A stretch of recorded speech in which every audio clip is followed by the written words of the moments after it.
Presentación del paciente, datos demográficos.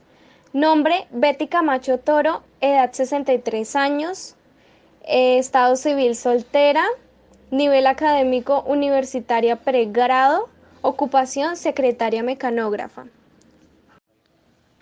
El diagnóstico médico de ingreso es mórbido neurológico, posible síndrome extrapiramidal y cerebeloso. Antecedentes personales y familiares, abuelo paterno diagnosticado con hipertensión arterial. Motivo de consulta, paciente de 63 años diestra acude a su médico familiar tras sentir que su miembro superior derecho se negaba a cooperar con ella y que el movimiento de aquellas áreas estaban siendo afectadas al volverse más lentos en los últimos meses, pero que sus capacidades intelectuales estaban intactas. Historia del Parkinson. En 1817, el doctor James Parkinson publicó un artículo el cual denominó un ensayo sobre la parálisis agigante, en el cual describe casos de pacientes donde identifica el temblor en reposo y el temblor en movimiento. Atribuía esta enfermedad al daño causado en la médula cervical. Fue Jean Charlot quien bautizó la enfermedad en honor a James Parkinson y hasta los años 60 se descubrió que el Parkinson es causa de los niveles bajos de dopamina y la degeneración de las células nerviosas en los ganglios basales. Definición del Parkinson. El Parkinson es un trastorno neurodegenerativo crónico, el cual ocurre cuando las células nerviosas no producen la suficiente cantidad de dopamina, que es la encargada de transmitir esa información necesaria para que haya el correcto control de los movimientos. Y sin ese adecuado funcionamiento, esto produce la aparición de síntomas motores y no motores, como la rigidez, la bradicinesia, trastorno de la postura y temblor en reposo, entre otras consecuencias. Definición. Prevalencia e incidencia. El Parkinson es una enfermedad neurológica crónica y progresiva que constituye el segundo trastorno neurovegetativo más común después del Alzheimer, afectando actualmente a más de 10 millones de personas en el mundo. Su prevalencia, según Fernández, Salas, Sánchez y Bovesa 2016, la prevalencia de esta enfermedad se estima en 0,3% en la población general y en un 1% de mayores de 60 años. Se da en personas con un promedio de edad de 60 años.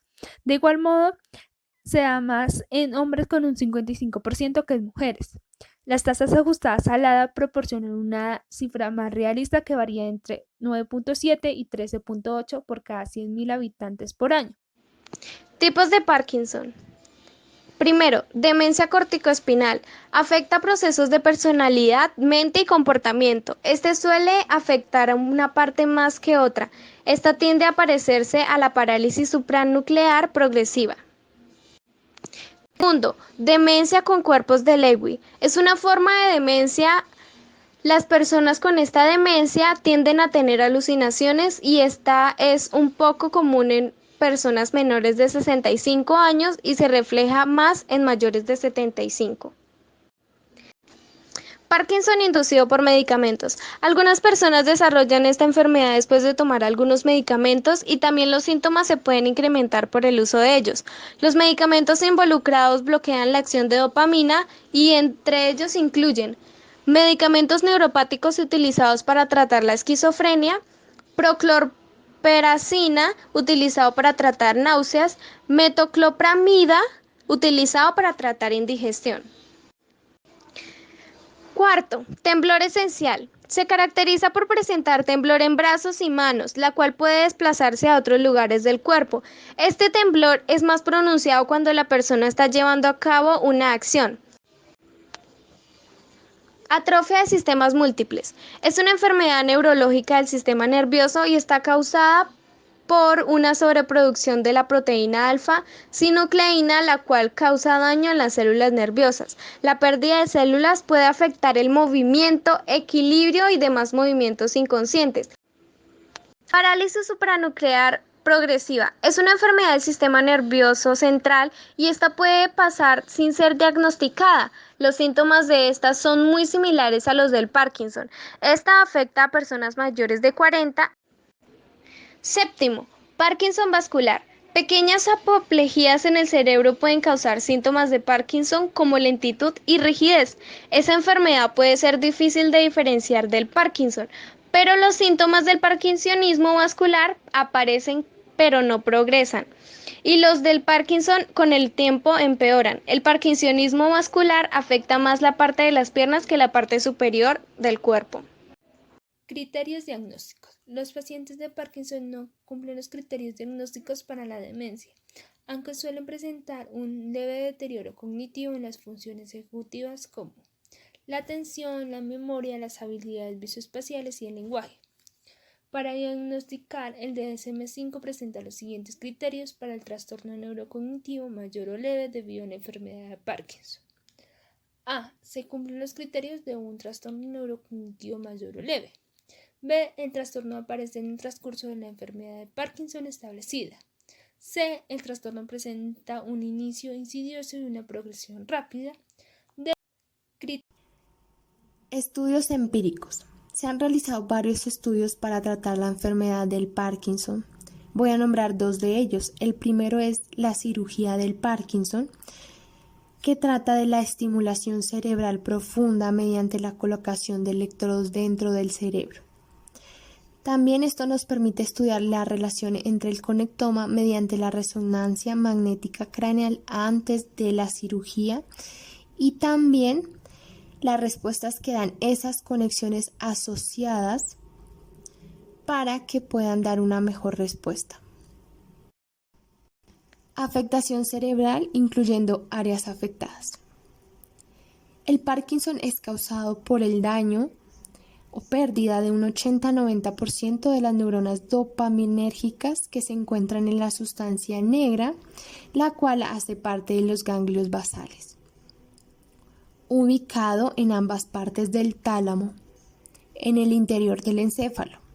¿Cuáles son las funciones de los ganglios basales? Coordinar los cambios en las posturas, permitir y medir los movimientos que son voluntarios y suprimir los movimientos involuntarios.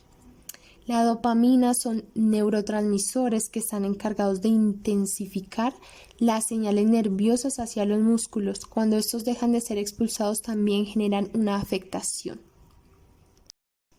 Circuitos neurales o vías implicadas. Está implicado el circuito dopaminérgico, el cual es la ausencia de dopamina. Y al haber falta de dopamina, esto hace que haya gran actividad de las neuronas excitatorias. También está el circuito de los ganglios basales. Tanto las neuronas y los axones están unidos unos a otros formando un circuito en el cual viajan esas señales que controlan los movimientos.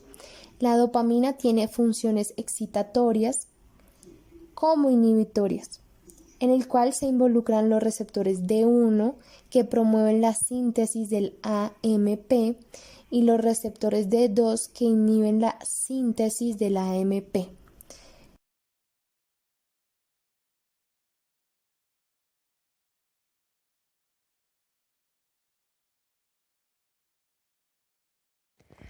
Fármacos con efecto dopaminérgico. La levodopa es el fármaco más utilizado para tratar el Parkinson. Las células nerviosas utilizan la levodopa como precursor de la síntesis de dopamina y también suplen el suministro decreciente de dopamina. Este fármaco atraviesa la barrera hematoencefálica y accede a los ganglios basales. Algunas de sus fármacos con efecto dopaminérgico, vómitos, la levodopa es el fármaco más utilizado para tratar el Parkinson. Agonistas dopaminérgicos no se transforman en dopamina en el cerebro, sino que estimulan por sí solo los receptores de dopamina, imitando la dopamina en el cerebro. Se clasifican en dos: ergóticos como bromocriptina, pergolida, lisurida, carbegolina, y no ergóticos como amorfina, promipezol, ripinirol y gotigotina. Algunas agonistas dopaminérgicos no se transforman en dopamina en el cerebro, sino que estimulan por sí solo los receptores de dopamina y renal, la dopamina en el cerebro. Efecto dopaminérgico. Inhibidores de la COM. Su misión es metabolizar la dopamina que se forma en la periferia. De ahí se deriva la entacapona y la tocarpona. Fármacos anticolinérgicos. La pérdida de dopamina en el cerebro causó un aumento de los niveles de acetilcolina. Entonces, los agentes colinérgicos actúan para bloquear la actividad colinérgica. De estos fármacos proceden la biperideno, el triexifenidilo y la proxiclidina. Inhibidores de la MAO-B. Inhiben el metabolismo a nivel cerebral aumentando la disponibilidad de dopamina. De ahí se deriva la seleglina y la rasagalina. Fármacos. Relación de la patología abordada con el paciente. Según los síntomas abordados por la paciente, los respectivos exámenes físicos y una exploración neurológica realizada, se puede evidenciar lentitud de movimientos y habla, una leve pérdida de la expresión facial en ambos lados, también presentó una anomalía en su postura y su marcha era en pasos cortos, con reducción en el movimiento de sus brazos, no presentaba atrofia muscular ni debilidad. Había aumento en tono muscular en los brazos y presencia de rigidez en rueda dentada. Así que basándonos en los presentes síntomas podemos deducir que la paciente puede padecer de la enfermedad del Parkinson.